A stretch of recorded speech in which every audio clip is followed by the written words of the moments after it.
Hello, welcome to Recapping with Delora and Ashley. Please follow us on Instagram, Facebook, and Twitter at Recapping Podcast. Also, comment, rate, and subscribe on your favorite podcast platform. We're on all the things. We would love to hear your ratings of the movies and shows we review. Email us your audio file to recappingpodcast@gmail.com and we will play it during the show. Or DM us on Instagram and we will post and read it on air. Thank you guys so much for listening. Thank you. Hey Ashley, how you doing?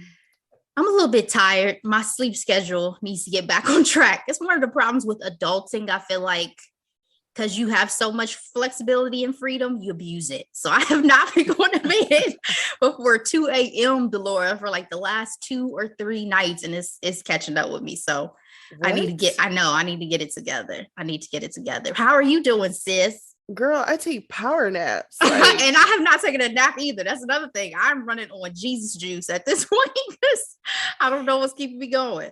You and me both. That's all I say to that. But I'm doing well. I'm a little bit under the weather. The audience will notice my voice this week, but on a fun note, in the midst of everything that's been going on, I thought retail therapy would help. And it did, because guess what I just purchased? I just bought my first batch of Ivy Park. I saw a story you did about that. I'm very excited for you. I'm waiting on my gift exclusively from Beyonce. I'm just kidding. I'm not on that list, guys. I'm kidding. Justin Sylvester said that on Daily Pop literally the other day. So that cracks me up. But I'm excited because she's in my what they call it, my palette. I love a good hot pink, a good red. I love those colors. So super excited. Hence our art and background for the podcast. Yes. Come through, fuchsia, come through. But yeah, so super excited. Probably won't get until next week, but a lot of stuff going on. Ashley, I was telling someone the other day, they asked me about the podcast, which I thought was very thoughtful. Shout out Virgil. And I told them, I was like, yeah, we took off Dr. King holiday. And then we took off Amara's birthday, two major holidays. Absolutely. She's the princess. She's the princess of the podcast. So absolutely. So we're very happy to be back. And Ashley can attest to this. I had a rolling list of hot topics or things that went on in pop culture in the time we were gone. And holy moly, okay? It's been a lot. With the biggest being Oscar nominations. So is that the biggest? I would argue Rihanna's pregnancy was much bigger than that, but Ashley, let me go through our list. Okay. So let's start with quick headlines. As you mentioned, Riri's having a baby. I'm looking at people.com. Rihanna is pregnant, singer and fashion icon expecting first baby with A$AP Rocky. Girl, they debuted this belly bump in the middle of a blizzard.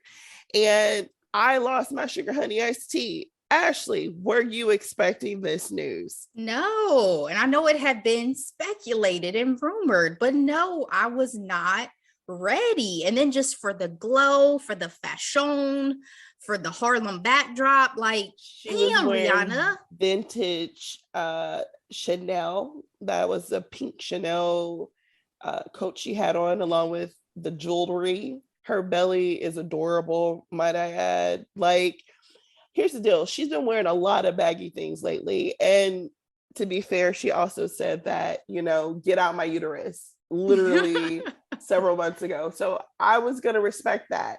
But when they announced it, I was just still mouth on the floor. I'm so happy for Rihanna. A$AP is there for me, though. I'm not going to lie, just because I feel like, let me talk about how much I love Rihanna. Rihanna understands the community. She is a businesswoman. She is a music icon. ASAP has not proven himself to be any of those things for me. Well, damn. I only say that because in the beginning of like the Black Lives Matter movement, he was known for doing interviews talking about, oh, I don't care about that stuff. I only care about, what drugs and what, white models he was banging at the time. You know what I mean? So I said what I said, okay? And so I'm just like, yo, do you care about, hopefully him being with Rihanna will result in him caring more about.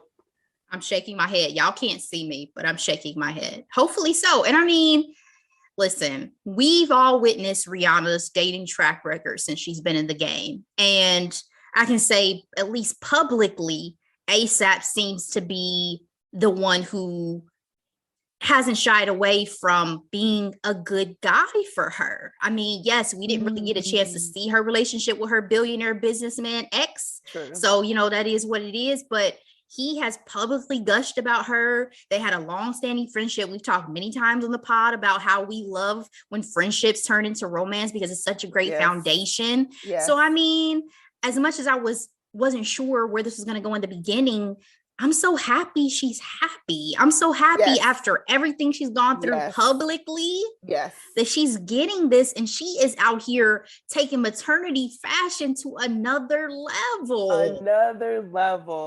Okay. And this baby's going to be so gorgeous. Like, oh my goodness. Because one thing ASAP is not, he is not ugly. Okay. So she asked him, they were doing an interview for her. It had to be her skincare line. And she was like, what's your skin type? He said, handsome. Love it. Love it. So one more question about Rihanna. Do you think this is going to affect her sex appeal? Absolutely not. You have men out here salty, they ain't the baby's daddy. Okay.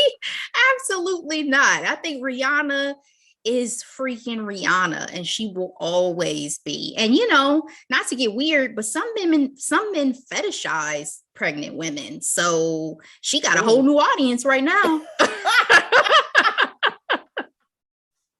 Ashley, if you're not anything, you are going to be thorough. So thank you for that. Our next quick headline, Janet Jackson, Miss Jackson, if you're nasty, okay? Ashley, did you watch Janet Jackson's or our documentary that was on Lifetime? In one sitting, because I watched it on demand. Did you enjoy it? What were your thoughts? So I'm going to leave the Michael part out of it because you guys know how I feel about Michael. I've talked about that on the pod. We'll leave that out. That's his sister. I respect it. I was surprised that what I found most informative was about her relationships. I don't think before I watched this that I realized how little I knew about her marriage to Renee, about even her relationship with Jermaine Dupri and why they didn't work out. Like, girl, I didn't know those things. So, not to make it seem like that was, Janet Jackson is an icon, okay? A living legend. So I don't want to make it seem like, oh, that's all I came away with. But I just feel like of everything I learned, there were so many things I knew career-wise, but it was on the personal side that I was like, I didn't know any of this. And I didn't know how much her and Renee used to work together and all that. So I didn't realize how much creatively he had to say in her whole aesthetic. Overall, I feel like I needed more. Like, I was sad when it was over. I was like, I want to stay with Janet for just a little bit longer.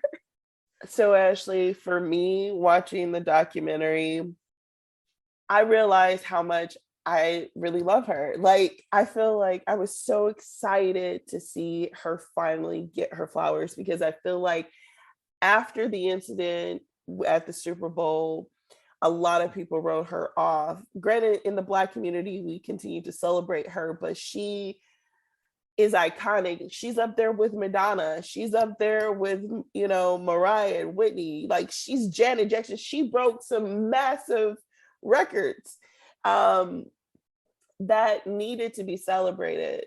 I will say I was happy to see what I saw, but she really didn't give us a lot of tea. She skirted over what she wanted to skirt over. What I thought was fascinating, though, was how much she covered the men in her life, from her father to her brother to even freaking Justin Timberlake. Time and time again, she covered the men in her life. And as I mentioned before, I realized how much I love her. The level of humbleness that she has in grace is just so astounding, because I'm like, you're freaking Janet Jackson. Yeah. When she said that she was willing to open for a Jackson 5 reunion tour, I was like, what? It's family, though. You know, the fact she even got emotional when she saw the mural in Gary, Indiana, of her brothers. You know what I mean? You can just tell, you can still feel and see the love. And I think I was surprised, like you, about how much she gushed about her father, especially because we see how much of a strong hand he had with her. Literally. But to her brother's point, Janet is a strong woman. She never let those men stop her from doing what she ultimately needed to do for herself. True. And that I will always have such respect for. Yeah, she was able to speak up. And I think it came with her having so many brothers, right? Like, she learned to find her voice in that. But she was also the youngest. I also want to point that out.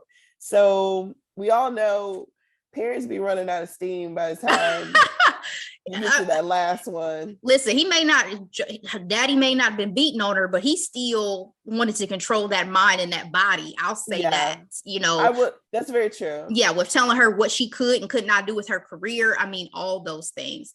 But I also love seeing Rebe. I have never seen Rebe in long form ever. And Rebe knows all the tea. Yeah. And she's like, what do you want me to tell you? I want to know what she did, you know, because I was surprised we didn't see LaToya. It was literally a handful of brothers. I was surprised Rebe, too. Right? Yeah. And the occasional Mama Jackson. But you're not going to talk about Michael. But for me, what I did gather, again, how much creativity that Renee actually had in her career at that time. That it was his hands on that iconic Rolling Stone magazine. Oh yeah. Iconic, and she looks so bomb. Oh my God. I love getting the tea about Scream and how she was giving him the olive branch because his reputation was in the mud. She was offering to help him, and she still was treated awful on set. Like, that was awful to hear. And it sounded like she mentioned how it went over budget. It sounded like that was probably not the plan for her studio either. Like, you know what I mean? Like, for her record company. And so even just the level of competitiveness that was present, that was not intentional on her part whatsoever. The last thing I wanted to say, and I don't know if you caught this when you were watching, but it seemed like she had some pain ultimately when she had to split from her father as her manager. It reminded me of Beyonce. You remember Beyonce broke down crying when she let Matthew go, and you reach that point where you have to get that independence. But that was such a parallel for me from our generation. Not that Janet slightly preceded us, but you know, she's still an icon for us. But Beyonce's ours. Beyonce is ours fully. So yeah. So two things, and then we'll move on. The first, to your point with her breaking away from her father, I wanted to mention her covering men again. We didn't hear not one word of her billionaire husband, baby daddy. Now, I didn't expect to see the baby. That was fine. But the fact that we didn't get any information on when they met, how, you know, when they got married or anything. I mean, mind you, he's, you know, a billionaire, and I'm sure she had to write some things, or not even write things out, like sign NDAs, but I'm sure he's very vocal on, like, I don't want my name in this narrative, so therefore. So I was going to say, to me, it spoke to where their relationship probably stands today, right? I think she's probably has still some level of correspondence, or at least a cordial relationship with Renee. I think her and Jermaine are still cool, but I was like, oh, the last ex ain't in this at all. They must. Well, shortly after having her baby, she filed for divorce. So yeah. I said I had two more things. There's a couple more. I love that Randy's her manager. Like that I thought was interesting. So it's still very much a part of the family. And then lastly, I can we talk about how Jermaine Dupri dropped the ball? He had Janet Jackson wanting to give him babies. Yeah, he was but really he was goofy. too busy for work, and women wanted to sleep with him, so he said okay. He's really goofy for that. Like, and not to be rude, but to me, it's why Bow Wow is the way Bow Wow is. Like, I just feel like, I'm just gonna quote a tweet that said, Janet had a type, but then there was Jermaine. She wanted to do something different, but unfortunately she did not get the outcome she was looking for. I mean, they were together for like 11 years. So, sir, longer than any of her marriages. I don't have anything for you. You definitely fumbled completely. But it was good to see how cordial they are. So I do love that about that. Mm-hmm. All right, Ashley. This quick headline is coming from the AP.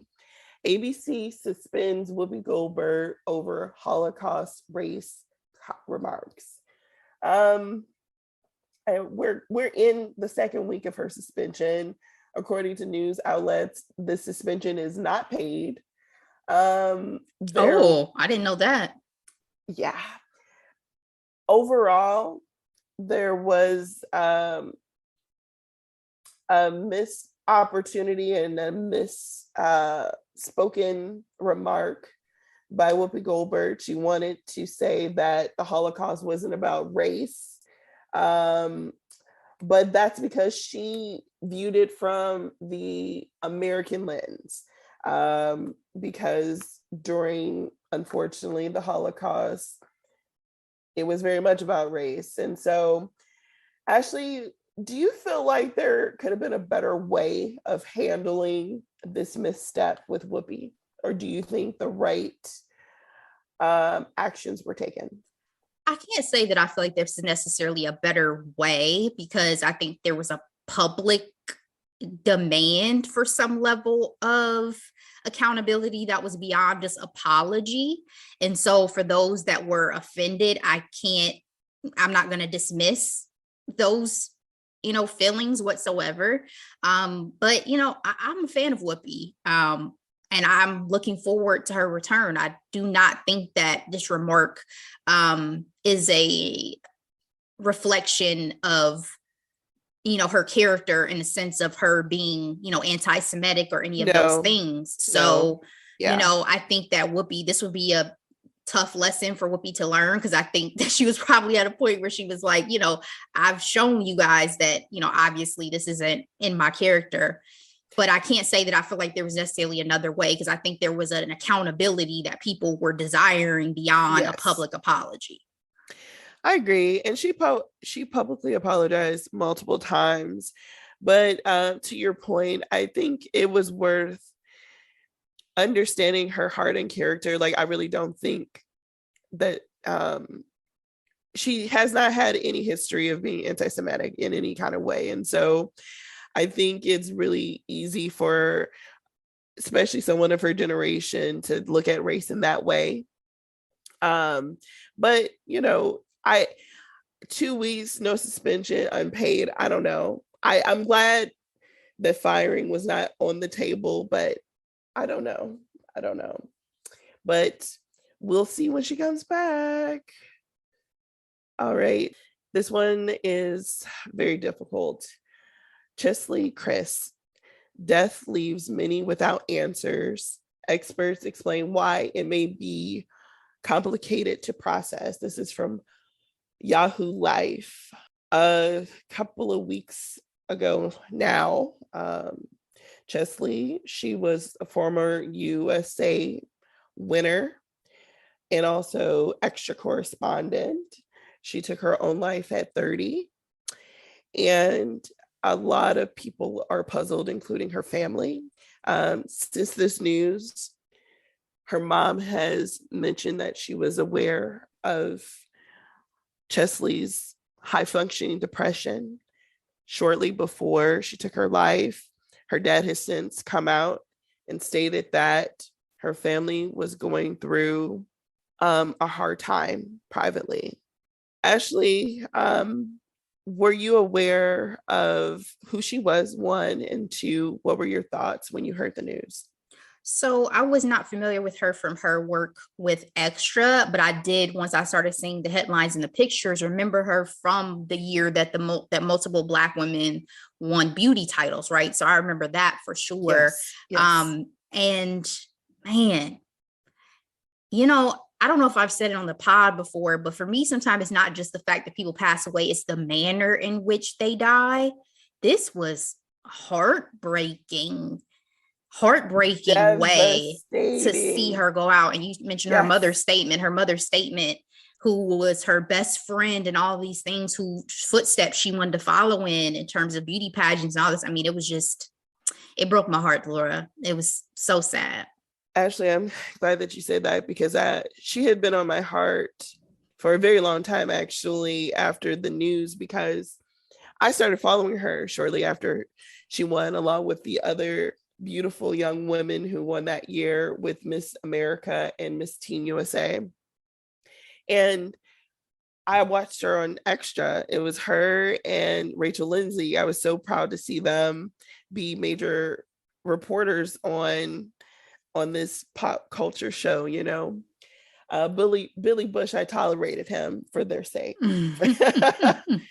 But to your point, you know, it's important to know how people live, but unfortunately, how she died was on my heart so heavy, because it was like, what could have been going through her mind before something so tragic, you know?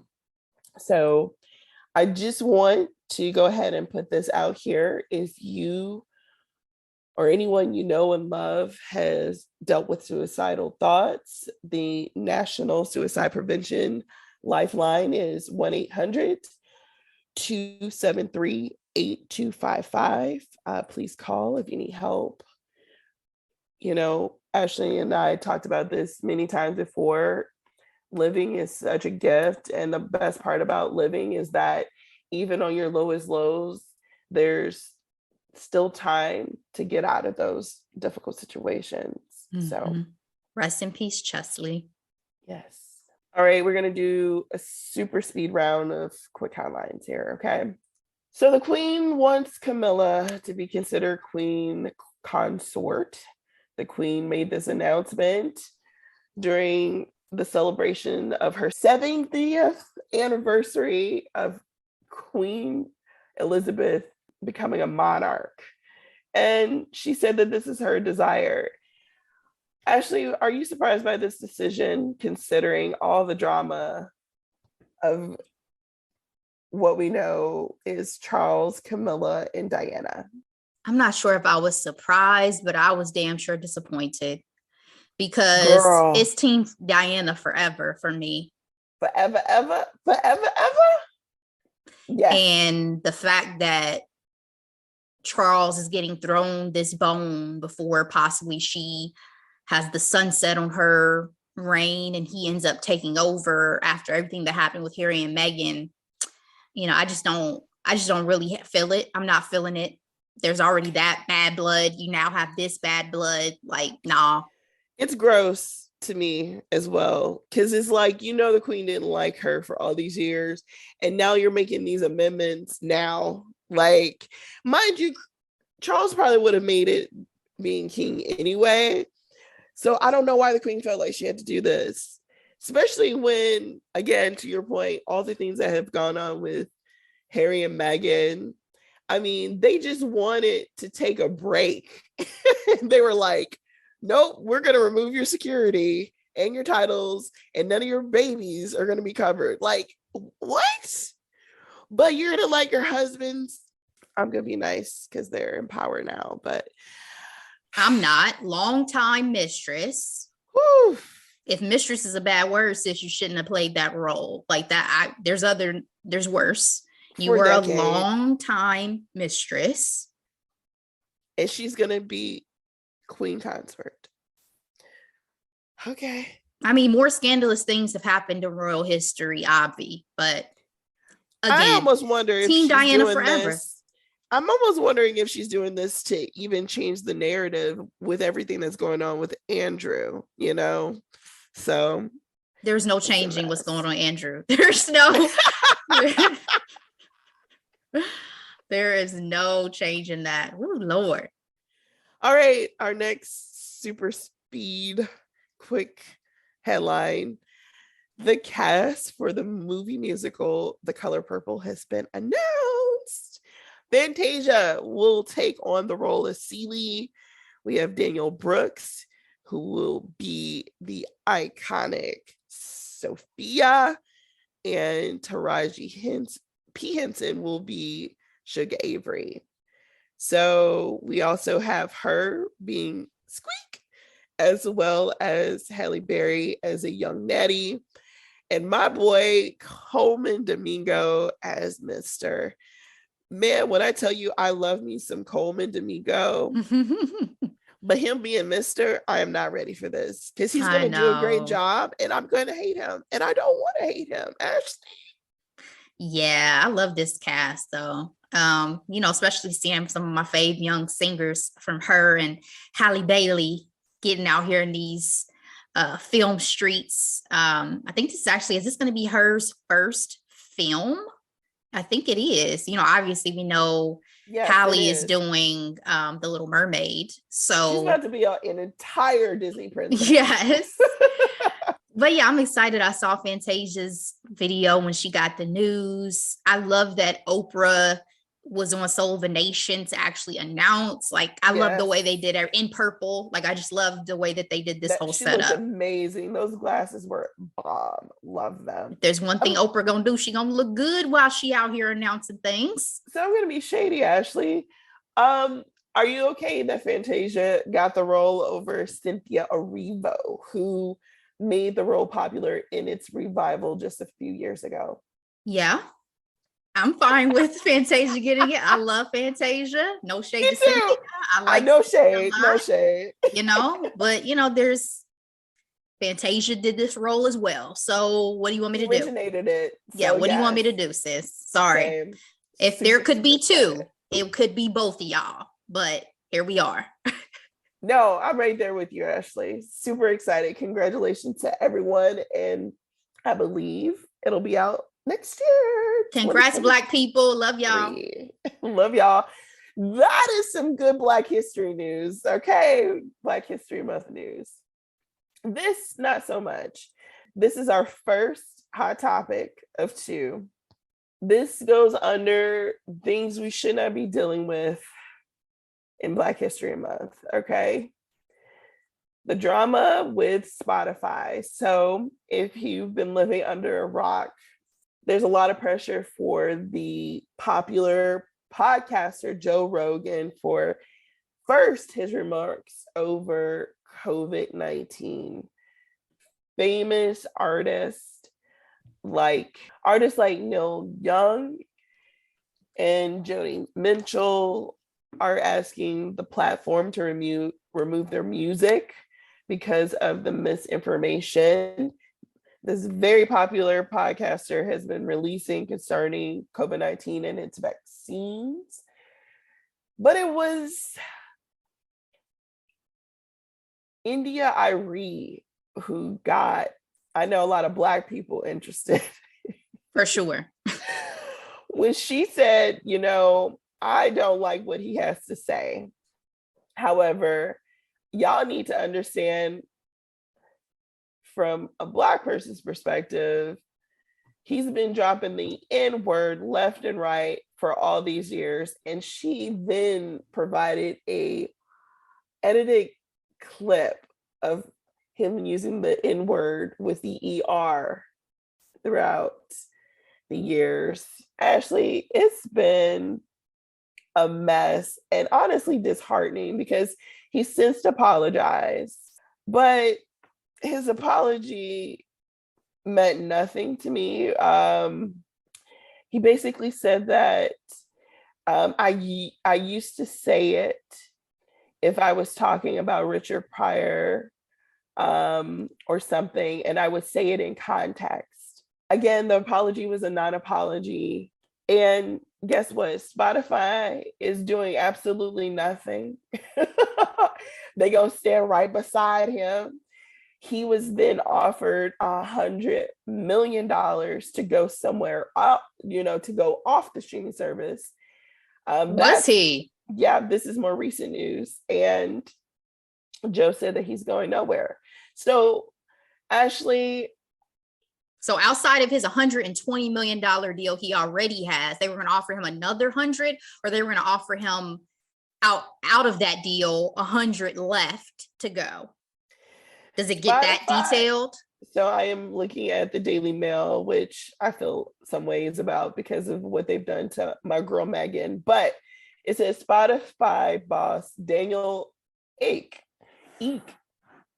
is under increasing pressure to kick the $100 million star off the streaming service. Okay, because I was like, offered more money. I apologize. Okay. It's okay, because I was like, is he just paying out the remainder of his deal or what? Because that was going to be crazy. That was going to be nuts if he was putting more on top. So in a Q&A, Rogan said even if he was offered $100 million to go to a right-wing platform, Rumble, would he do it? And he said no, he would stay with Spotify because they hung in with him. So that's where the misunderstanding was when I was trying to read it really quickly. So I apologize for that. But yeah, I mean, Ashley, you've listened to his podcast through the years. Have you caught these N-word episodes? I mean, he's a bit of a jackass, right? Like, he talks girl, you know, I have never caught any of these N-words. I know. But I'm just curious, what should Spotify do? Should he be canceled? Will this be, water under the bridge literally 2 months from now? Like, what are your thoughts on this issue? So, full disclosure, yes, I used to listen to Joe Rogan quite a bit as a podcast. I haven't listened to him, I don't think, since he's moved to Spotify, but there was a era there where I first was getting into podcasting and I heard he was the biggest one. And I'm like, oh, let me see what he's about. I used to like that Joe. I felt like my biggest compliment was always his diversity of content and guests. So, that's really the thing that always drew me in, was that he had such a variety in terms of his conversations. But girl, no, I never caught any of these N-words. If I had, I would have never fooled with that white man. And what should Spotify do? If we're getting suspensions for Whoopi, the least they can do is suspend him for some period of time and possibly have some level of a future agreement with him that prohibits him from doing certain actions. Maybe that would be considered harmful. I know he said he's going to start to balance out, and I know that you can only go so far with some levels of censorship and things like that, but there definitely need to be some level of consequences to me to, I think, pacify the situation. Because again, if Whoopi's getting suspended for 2 weeks for one comment, and he's now had this era of using the N-word unapologetically that just got put into a full breakdown and has said additional comments, like the breakdown of higher learning that they did on their last episode, Laura, that was all I needed. The comment about Planet of the Apes, the comment about Black people having a different brain. Like we're only good for our bodies, not our brains or intelligence. Girl, that was all that I needed for me to never go back, me as a Black woman, to his content. Again, had not listened to him in some years anyway, and the whole vaccination situation had already put me off. But if you're racist, because I do agree with Rachel Lindsay that to me now it's a pattern and that there's racism there, sir, you miss me with this whole conversation at this point. I've checked out.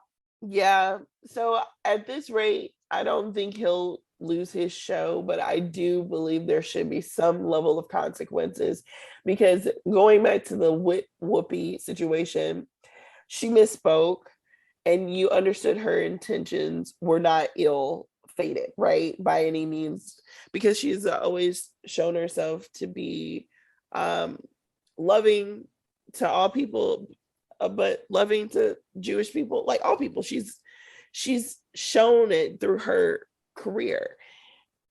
Joe, however, the fact that you compare Black people to apes and you automatically assume that we're not intelligent, you know what I mean? We're only good for our brute strength.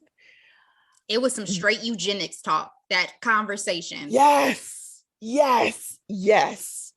And therefore, there has to be something. But I don't know if we'll see it. I mean, what's the likelihood of a privileged, wealthy man getting any level of consequence, especially against Black people? I know that's rough. Say out loud. Delora, we have seen the Chris Harrisons of the world and the producer from Jeopardy. And I mean, we've seen some Did consequences. He say it to Black people though? I just mean the accountability of these privileged white men, especially in media, getting held to consequences when they've misspoken, misstepped. But Joe has the biggest podcast in the world. And so having that level of a platform, it is much harder to take him away without there being an uproar from his millions and millions of fans, right? So again, I don't think it's about necessarily completely having to remove his show versus showing some level of consequence to deter this behavior in the future. If it were up to me, that's a whole different conversation at this point. But I think Spotify needs to show more action. Yeah. I will say, I did like India Ree's breakdown. She was like, the platform's backbone is music, specifically Black music. And it's like, you pay us pennies, but you pay this podcaster millions of dollars to essentially poop on us. That's not okay. Take me off. So that's why we have Tidal. And I've always been a Tidal subscriber. Let me say that. I have never been a Spotify subscriber. Okay. No, I never paid for it. But I also don't want to lose sight because we have exclusive deals with Jamel Hill on the platform. Higher Learning is a major podcast on the platform. So, you know, it's a sticky situation, like, because that was my next question, Ashley. It's like, should we boycott the platform since they're not going to do anything with them? Because I highly doubt they will. It's a drop in the bucket if we did. I mean, that's honestly kind of how I feel about it. Now, that's not to say that when I feel strongly against things, whether it's a drop in the bucket or not, yeah, I'm going to go away from it. But to your point, there's so much other content on Spotify. If Joe Rogan was the only thing you could get from Spotify, yeah, no problem. But I do love Higher Learning. That's probably my favorite podcast. And, I love Jamel Hill. You know, But until Spotify's paying us, I mind my business, and I'm not going to be worried about it. So Spotify, if y'all want to come talk to us, then that's a different conversation. Yeah, we're on the platform, so they're easy to share on social media. That's the only reason why I do it too. Apple don't allow you to add to your social media, which sucks. But anyway, our final hot topic today, Ashley. I know we've been jaded in recent years, but let's talk to ourselves 5 years from now, okay? I mean, 5 years ago, this is the most wonderful time of the year. Oscar nominations! You know exactly what I'm saying, Ashley. This is the creme de la creme. It has always been. It's still a magical thing, because I'm not going to lie. When I was in California and I walked to the Dolby Theater and walked up to those doors, yes, I felt the sparkle. I did. Yes. Not going to lie. Yes. But yeah, I mean, just like all the award shows, they have some things to improve on, but it's still such an honor to be recognized by the highest award within your profession. And for actors and actresses and people who work in motion pictures, This is it, baby. This is it. All right, so we're not going to go through all the categories and all the nominees. We're going to talk about what we're excited about. So, Ashley, please tell me which nominations you are excited to see this week. I'm pulling up my list as we speak.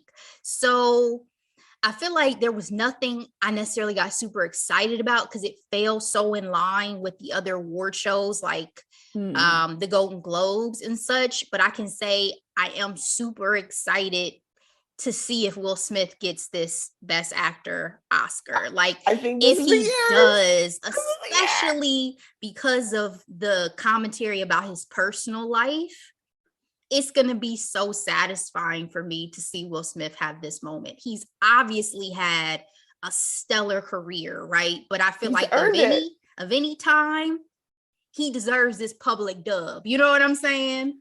Specifically for his career and not solely based off him being quote unquote a celebrity. Agreed. Yes.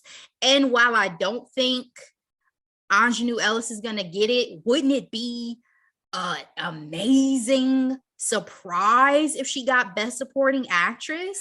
So she's under my absolutely excited situation. Like when I saw her name, because she was snubbed at the SAG Awards, I believe. So she wasn't always on the list. So to see the Academy pick her up, I was ecstatic. Ashley, I know you'll probably never watch it, but the work that she did, she's been working her ass off for years, okay? But the work that she's done recently has been mind-blowing. First, as the mama in the Lifetime biopic of the Clark sisters, she did her thing in that role. And then Lovecraft Country, masterful. I told you I am gonna watch Lovecraft Country, even if it's me coming and watching it at your house with you, because that's how I had to start True Blood. At first, I was so against watching True Blood, but I watched it with somebody, and I was like, I can do this now. Like, I can watch this now. So if I come watch it at your house, I think I can get through it. But what I'm trying to say is, it is so well earned, and I believe in her. I'm rooting for her. But go ahead, keep going. Sorry. Two that I am excited about that I wasn't necessarily expecting was Best Makeup and Hairstyling Coming to America getting a nod for that. Yeah. It's like, yo, I didn't see that coming. Okay. And then the fact that Summer of Soul, one of my previous hidden gems, was nominated for the Best Documentary Feature. Come on now. Love it. So for me, Will Smith and Aunjanue, super excited about that. I'm super excited for Lin-Manuel getting nominated for his song from Encanto. It is not, we don't talk about Bruno. I know, I was shocked. Well, fun fact, apparently there's a rule in the Academy that you can't submit more than one song. So he chose the heartbreaking song. I think it's called Two Butterflies in Spanish. I don't know how to pronounce it properly in Spanish, but that song has me weeping every time I hear it. Because it during that time of the movie, it shows the love story of Abuela and their grandfather. Speaking of that, there is a great podcast episode on a podcast called Behind the Screen from back November 26th on Encanto that he gave more context about the songs and about everything. You guys should check that out if you hadn't listened to it. I love that podcast. It's a new one for me, but I'm digging it. Behind the Screen. It's a Hollywood Reporter podcast. Yes. And of course, Beyonce getting nominated for Best Original Song for her original song from King Richard, Be Alive. So super excited about that. And I have to say, I did not watch the highly nominated film. What is it called? It's called The Power of the Dog. I feel like I need to watch it now. It's on Netflix. But yeah, I think it'll be great. So Ashley, let's talk about snubs. Were there any notable snubs? Yeah, Jennifer Hudson for Respect. Point blank, period. Woo! Woo! I heard Justin Sylvester say, oh, they don't really like nominating singers for playing singers. Miss me with that. That was acting that she had to pull out for that. Okay. She I didn't see it. I know you said you saw it. Was she good? Yes, she was excellent. And Aretha lived a layered life. So yes, I loved it. And I thought she did an exceptional job. And I told you via text, I just watched Spencer. And so yes, if I had to say, and this is no shade to Kristen Stewart, I'm putting J Hud over Kristen. I get it. For me, it's Lady Gaga. I'm not saying she deserved a nomination, but based off of the hype from the House of Gucci, I expected to see her. And there wasn't any acting nominations for Don't Look Up. So I was really surprised by that. Yeah. All right. And lastly, let's talk about predictions. Best Picture. Who do you predict will win? Power of the Dog. Yeah, I believe so too. You and I both believe Will Smith is going to get leading man. Supporting actor, do you have a say? If not, we can move on from there. It's probably going to be the actor from the Power of the Dog. Again, Power of the Dog, I haven't seen it either, but they're so highly beloved during the award season. So I'm going to give it to them. Or, I mean, it could be the actor from Belfast. I think either of those. Leading actress? Nicole Kidman. You think so? Hands down. So I'm going to give it to Olivia Colman. So you think she's going to pick up her second Best Actress Oscar? Yeah. I don't think Nicole's going to get it. I don't. And not to say that she's not the front runner. I just don't. This is just my prediction. Yeah. All right. And lastly, two more categories. Supporting actress. Again, would love it if it was Ingenue, but I'm probably going to give it to Ariana for West Side Story. She's going to twirl her way to an Oscar. I agree. And then my final category, animated feature film. Encanto. Hands down. Hands down. But speaking of not being allowed to have, more than one song for original song, Disney got freaking 3 movies up in here. I'm sorry, 2. Yeah. Encanto, Luca, and Raya and the Last Dragon. Like, wow. Was Luca Disney? But yeah, I think it was. Yeah, it is. We watched it on Disney Plus. Yeah. For some reason, when I saw it on something else, I thought it was a different animation house. But yeah, I mean, I can't argue with those though. Like, I saw Luca, I enjoyed it. I loved Raya and the Last Dragon, and Encanto is magnificent. Yeah. All right, Ashley, we did it. That's all I have for quick headlines and hot topics. What are we recapping next week? Girl, as we continue our Black History Month recaps, we are doing the woman-powered Harlem from Amazon Prime. Guys, if you have not checked this series out, it is so good, so worth watching. 10 half-hour episodes. Our girl Megan Good is in it. Got some introductions to a couple new actors I really enjoyed. Whoopi's in it to tie back into our headlines and hot topics. So enjoy so we can talk about it next week. We'll see you then. Thank you. Bye.